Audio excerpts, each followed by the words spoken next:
এই মতলববাজদেরকে আসলে আমরা এখন এখন তো দিবালকের মতো পরিষ্কার। আপনি একটা দারুণ কথা বলেছেন যে ৩২ নাম্বার তাদের প্রতিবাদ হচ্ছে সিলেক্টিভ। ধরেন আওয়ামী লীগ নেতা কর্মীদেরকে হত্যা করবে, এটা যেন চোখ বন্ধ করে রাখা যাবে, কিন্তু অন্য তাদের দলের, তাদের মতের, তাদের পথের মানুষ হলে এইরকম সিলেক্টিভ প্রতিবাদ, সিলেক্টিভ বিবেক, এইটাকে কি বিবেক বলে?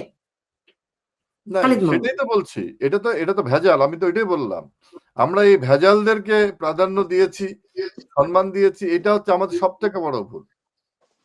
যে এই সিলেক্টিভ যাদের যাদের আমরা বলি মতলববাজ, যারা একটা উদ্দেশ্য নিয়ে সমাজে চলে, যারা যারা যারা যারা হচ্ছে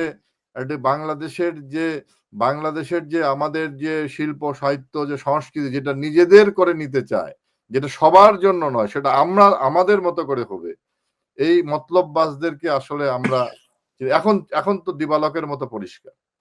এখন তো পরিষ্কার তারা একজন সন্ত্রাসী হত্যাকাণ্ডের বিচার চায়, অথচ বঙ্গবন্ধুর বাড়ি পুড়িয়ে দিচ্ছে, ভেঙে ফেলতেছে, সেটার বিচার তারা দাবি করে না। আবার মুক্তিযুদ্ধের কথা বলে, আবার বাঙালি জাতীয়তাবাদের কথা বলে, আবার বাঙালি সংস্কৃতির কথা বলে, আবার ছায়ানটের প্রতি মায়া দেখায়, উদীচীর প্রতি মায়া দেখায়। আচ্ছা, কি হচ্ছে? আমরা যদি বলি বৈষম্য যে ছাত্ররা করেছিল, হ্যাঁ, আমরা তখন বলেছিলাম যে হ্যাঁ, বৈষম্য, এই কোটা তো 18 সালে বন্ধ হয়ে গিয়েছিল এবং সেটাকে একটা সংস্কার করা দরকার, এটা মানুষের সমর্থন ছিল। আমি বারবার বলেছি, আমাদেরও সমর্থন ছিল, কিন্তু সেটা সরকার দেরি করে ফেলেছে এবং সেটাকে পুঁজি করে আবু সাইদকে মারা হয়েছে, মুগ্ধকে মারা হয়েছে। আজকে যে কারণে আবু সাইদকে মারা হয়েছে, যে কারণে মুগ্ধকে হত্যা করা হয়েছে, একই কারণে হাদিকে হত্যা করা হয়েছে।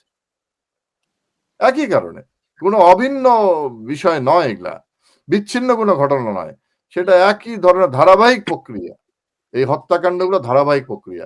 আপনি আবু সাইদকে হত্যা করে যা করা হয়েছে, মুগ্ধকে হত্যা করে যা করা হয়েছে, গণহত্যা পরিচালিত করে যা করা হয়েছে, 5ই আগস্ট তৈরি করা হয়েছে, এবং আজকে হাদিকে হত্যা করে একই ধরনের ঘটনা ঘটানো হচ্ছে। অথচ এখানে এই মতলববাজ সিলেক্টিভ, আপনার ভাষায় নাগরিকরা সিলেক্টিভ চয়েসে যারা মানে নিজেকে পরিচয় দিতে ভালোবাসেন, তারা আজকে তাদের পাশে দাঁড়িয়েছে। দুর্ভাগ্য আমার। জি, শকত, এই যে একটা জটিল গোলক ধাঁধার মধ্যে দেশ পড়ে গেছে, তো এখান থেকে উত্তরণের জন্য আওয়ামী লীগ কি করছে বলে আপনার মনে হয়? আপনি বলেছেন যে সবকিছু দেখা যায় না, তারপর তো কিছু জিনিস 17 মাস তো হয়ে গেছে, কম সময় তো যায়নি, তাই না? আপনি একটু বিশ্লেষণ করে করলে বুঝবেন যে এই বাংলাদেশ কিন্তু নির্বাচনের দিকেও যেমন যাচ্ছে, তেমন আবার নির্বাচন না হওয়ার দিকেও যাচ্ছে, এবং আওয়ামী লীগ কিন্তু প্রতিটা বিষয় অবজার্ভ করছে। এই প্রধান উপদেষ্টা নিউ ইয়র্কে কি বলেছিলেন যে আওয়ামী লীগ নিষিদ্ধ হয়নি, আওয়ামী লীগের কার্যক্রম সাময়িক স্থগিত করে রাখা হয়েছে এবং যে কোনো সময় এটা উঠে যাবে। আমরা নিউ ইয়র্কে কিন্তু সাক্ষী ছিলাম, আপনিও সাক্ষী ছিলেন সেই কথা। উনি দেশে ফিরে গেলেন এবং এরপর থেকে এটা এমন একটা জায়গায় আসলো, একবার দেখা যায় নৌকা মার্কা প্রতীক নাই ওই তালিকাগুলোতে নির্বাচন কমিশনের, আবার এসে গেল নৌকা মার্কা প্রতীক, আবার শোনা গেল যে রিফাইন আওয়ামী লীগ একটা গ্রুপ দাঁড় করিয়ে ওনারা নৌকা মার্কা প্রতীক দিয়ে কিছু সিট দিবেন ইত্যাদি, বাকি ওরা সরকার গঠন করবে। এইরকম কিন্তু ওরা এই মাইনাস করে এই প্লাস করে, গোলক ধাঁধা আছে আওয়ামী লীগকে নিয়ে, কিন্তু আওয়ামী লীগ কোনো গোলক ধাঁধায় নেই। আওয়ামী লীগের দাবি খুব পরিষ্কার, দেশে গ্রহণযোগ্য নির্বাচন হতে হবে। আপনি ডক্টর ইউনূস, আপনি কেউ নন বাঙালি জাতি কাকে ভোট দেবে কাকে ভোট দেবে না। আপনি সকল দলকে নির্বাচনের সুযোগ দিবেন, আমরা ফ্যাসিস্ট কি ফ্যাসিস্ট না এই বিচার করবে জনগণ, আপনি না। জনগণকে তার ভোটের অধিকার দিতে হবে। নেপালে দেখেন কি হয়েছে, একই রকম ভাবে সরকার পতন হয়েছে, 1 সপ্তাহের ভিতরে তারা পুরো জাতি ঘুরে দাঁড়িয়েছে। কই, তারা তো ওই 18 মাস ওয়েট করেনি, তারা এসেই ক্ষমতা নিয়ে 1 সপ্তাহের ভিতরে ক্ষমতা নিয়েই তারা নির্বাচন ঘোষণা দিয়েছে এবং সেইভাবে তারা এগিয়েছে।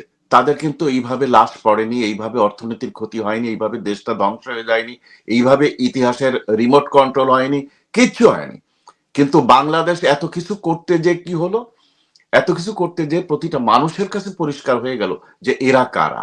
আমি ৩৫ বছর আমেরিকা আছি, অনেক গবেষণা করে বঙ্গবন্ধুকে নিয়ে ৩৫টা নাটকের একটা বই লিখেছি, বঙ্গবন্ধু নাট্য সমগ্র।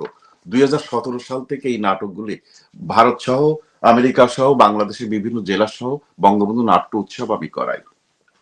নাটকের মাধ্যমে বঙ্গবন্ধুকে, নাটকের মাধ্যমে ইতিহাসকে আমি তুলে ধরি। আজকের যে ইতিহাস যা হচ্ছে, আপনি বিশ্বাস করেন, দিন শেষে সত্যের জয় হয়। আপনি একটা কথা বিশ্বাস করবেন, রাত যত গভীর হয় সকাল তত দ্রুত এগিয়ে আসে। এরা অত্যাচার করতে করতে, অনিয়ম করতে করতে এমন জায়গায় নিয়ে গেছে দেশটাকে, যে দেশের কোনো মানুষ বিশ্বাসই করতে পারছে না যে কালকে কি ঘটবে। এভাবে তো দেশ চলে না, দেশটা একটা ফর্মুলায় চলে, সরকার একটা সিস্টেমে চলে। এর পরে এই আসছে, জনগণও বুঝতে পারে, মিডিয়াও বুঝতে পারে, প্রতিটা মানুষ বুঝতে পারে। এখন তো কিচ্ছু নাই, কথা বলতে গেলে কল্লা ফেলে দেবে। এ তো কোনো গণতন্ত্রের দেশ না। রাত জি। গভীর হয়ে গেছে, সকালের সূর্য আসছে, এবং সেই সূর্য আপনারা জানুয়ারিতে অনেকটা উদয়ের পরিস্থিতি দেখতে পারবেন। আমরা সময়ের খুব কাছাকাছি চলে এসেছি। এখানে মাহমুদ, আপনিও বলছিলেন আমরা প্রায় চূড়ান্ত পর্বে চলে এসেছি। সেটা মানুষ তো মুক্তির জন্য অপেক্ষা করছে। চূড়ান্ত পর্বটা কি, কিভাবে এর থেকে উত্তরণ ঘটতে যাচ্ছে বলে মনে করেন? দেখেন, আমি চূড়ান্ত পর্বে কেন বলেছি, দেশ যে জায়গায় গেছে সবকিছু একটা শেষ আছে, শেষ পরিণতি তো এগুলো। যখন যখন একজনকে তরুণকে হত্যা করে, তৈরি করে, হত্যা করে যখন রাজনীতি করা হয়, এগুলো তো শেষ পরিণতির খেলা। তো সেটা আজকে সেই খেলায় তারা চলে গেছে। বাংলাদেশের মানুষ তো আজকে কি হচ্ছে, একজন কৃষকের কাছে যান, সে বিপন্ন হয়ে গেছে। একজন শ্রমিক যান, তার জীবন বিপন্ন হয়ে গেছে। একটা শিক্ষার জীবন বিপন্ন হয়ে গেছে। কোথাও কোনো বাংলাদেশের স্বাস্থ্যসেবা, যে কমিউনিটি ক্লিনিক থেকে থানা হেলথ সেন্টার গুলো ছিল, কোথাও কোনো ওষুধ পাওয়া যাচ্ছে না। আমরা মানুষ স্বাস্থ্য সেবা থেকে টোটালি বঞ্চিত। আপনি সড়কের কোনো নিরাপত্তা নাই, যানবাহনের নিরাপত্তা, সামগ্রিক নিরাপত্তা শৃঙ্খলা নাই, যেটা এক কথা বারবার বলছি যে এটা এভাবে কোনো দেশ চলতে পারে না। কাজে মানুষ ঘুরে দাঁড়াবে, এবং মানুষ সেই সেই সময়ের অপেক্ষায় আছে, এবং যে কোনো মুহূর্তে এটা হতে পারে, যে কোনো পরিস্থিতিতে হতে পারে। এটা এটা দিন তারিখ সময় ঘোষণা করে হবে না। এটা আপনি দেখবেন যে কোনো মুহূর্তে সুলতানা রহমান নতুন বাংলাদেশের পক্ষে আরেকটি এরকম আলোচনার আয়োজন করছেন। আপনি আপনি আপনার আশার কথা শোনাচ্ছেন, কিন্তু আপনি জানেন যে দেশে আপনাদের নেতা কর্মীরা কতটা বিপন্নতার মধ্যে রয়েছে। তাদের বাড়ি ঘরে থাকতে পারছে না, প্রতিনিয়ত হত্যাকাণ্ডের শিকার হচ্ছে। আবার বলছেন মানুষও উন্মুখ হয়ে আছে, তাই না? তো আওয়ামী লীগ তাদের নিজস্ব কোনো পরিকল্পনা আছে কিনা, যে কিভাবে কেমন করে তারা এখানে ব্যাক করবে? কিংবা আপনি বলবেন যে হ্যাঁ আওয়ামী লীগ আছে, কিন্তু আপনার কর্মীরা জানতে চায় যে দ্রুত একটা কার্যক্রম দেখতে চায় আপনাদের। জি। দেখেন, আমরা দেশের মানুষরা কথা বলছি, দেশের মানুষকে সার্বক্ষণিক পর্যবেক্ষণ করছি। আমরা কোনো আইন শৃঙ্খলা রক্ষাকারী বাহিনী না, আমরা কোনো সশস্ত্র বাহিনী না, আমরা কোনো মিলিটেন্ট বাহিনী না, আমরা একটা রাজনৈতিক দল। একটা রাজনৈতিক দলের দায়িত্ব যে জনগণকে পর্যবেক্ষণ করে জনগণের পক্ষে কর্মসূচি দেওয়া, জনগণের কথা বলা, জনগণের ভাগ্য উন্নয়নের জন্য কাজকর্ম করা। আমরা সেই জিনিসটা করে যাচ্ছি, এবং সময় মতোই আপনি দেখতে পাবেন আওয়ামী লীগ সঠিক জায়গায় দাঁড়িয়ে সঠিক নেতৃত্বটা দিচ্ছেন। এবং যেহেতু আমাদের মাননীয় প্রধানমন্ত্রী দেশরত্ন শেখ হাসিনা তিনি আছেন, তিনি এখনো আওয়ামী লীগের তৃণমূল থেকে আরম্ভ করে বিভিন্ন পর্যায়ের নেতা কর্মীদের সঙ্গে যোগাযোগ শুধু রাখছেন না, তিনি নির্দেশনা দিচ্ছেন, এবং তিনি হচ্ছেন পৃথিবীতে এই মুহূর্তে বলা যায় তাকে প্যারামাউন্ট লিডার। তো আপনি তাকে কিন্তু এই রেজিম হত্যা করার পরিকল্পনা নিয়েছে, তাকে হত্যা করতে পারেনি, এবং তার খেসারত আজকে দেশবাসী দিচ্ছে। তো কাজেই তিনি যেহেতু আমাদের সঙ্গে আছেন, তো কাজে দেশবাসী একটা আস্থা ঠিকানা আছে যে শেখ হাসিনা সময় মতো সঠিক পদক্ষেপ দিয়েই দেশের মানুষকে উদ্ধার করবেন, এই বাংলা মাকে রক্ষা করবেন। জি, আমি শেষ করব, খান শওকত যদি কিছু বলতেন। আহ, না, যেখানে আমার নেতা বলেছেন সেখানে তো আর বলার আমার কিছু থাকে না। তবে আমি বিশ্বাস করি যে যে এই এই মাসের শেষ সপ্তাহের দিকে, একেবারে শেষের দিকে প্রধান বিচারপতি রিটায়ারমেন্টে যাচ্ছেন। আমরা বিভিন্ন সোর্স থেকে যতটুকু জানতে পারছি, তা যদি সত্যি হয়, সম্ভবত উনি রিটায়ারমেন্টে যাওয়ার সময় বলে যাবেন বা এমন একটা পরিস্থিতি হবে যে আগামী নির্বাচনটা তত্ত্বাবধায়ক সরকারের অধীনে হতে পারে, এবং জানুয়ারিতেই যে কোনো ভাবে একটা সরকারের পরিবর্তন আসছে। যদি এর ভিতরে এরা কোনো বিপ্লবী সরকারের কোনো দুর্ঘটনা ঘটিয়ে না ফেলে, দেশ একটা সিস্টেমের মধ্যে আসতেছে এবং আন্তর্জাতিকভাবে প্রচন্ড চাপ আছে এই বাংলাদেশটাকে একটা সিস্টেমের মধ্যে আনার জন্য। আশা করছি আমাদের দেশের মানুষ জানুয়ারিতে একটা স্বস্তির নিঃশ্বাস নিতে পারবেন যে দেশ একটা সিস্টেমের মধ্যে পড়লো। তারপরে বোঝা যাবে কখন নির্বাচন। এই, আপনাদের সকলকে অসংখ্য ধন্যবাদ। খালিদ মাহমুদ চৌধুরী, আপনাকে শেষ, আপনি জানেন যে তারেক রহমান 25শে ডিসেম্বর দেশে আসার তার কথা রয়েছে, আপনার বিষয়টি কিভাবে পর্যবেক্ষণ করছেন? না, তার ব্যাপারে আমার কোনো পর্যবেক্ষণ নাই। কারণ আপনি দেশের একটা রাজনৈতিক দল আপনার রাজনীতি করে কেন? দেশের মানুষের জন্য। আজকে এই 16 মাস যাবৎ মানুষ বিপন্ন অবস্থায় আছে।